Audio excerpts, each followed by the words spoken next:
Now, Mzansi, Pitch Black Afro is a free man after he was sentenced to 10 years in prison for killing his girlfriend. Please like my video, subscribe to my channel, hit the notification bell for the latest Mukosi. His real name is Thulani Ngcobo, and he was sentenced in 2020 for 10 years for killing his partner Catherine Mudisani in December 2018.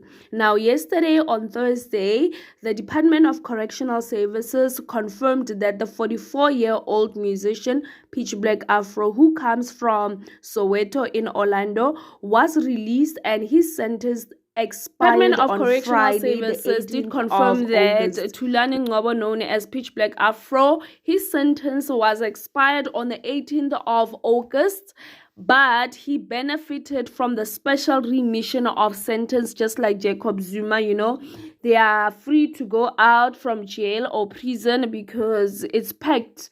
There is no space in jail. So he was supposed to serve, Pitch Black Afro was supposed to serve 10 years imprisonment, 5 of which had been suspended for a period of years with the effect of 19 June 2020. So culpable homicide is among those offenses covered by the remission of sentences. Now, Mzansi, Pitch Black Afro killed his girlfriend and he was only supposed to serve 5 years in jail and then 5 years outside. So because of this special remission of sentence, now he only spent 2 years in jail. And that is South Africa for you. You kill someone here, gender-based violence, and then they go out, they are free.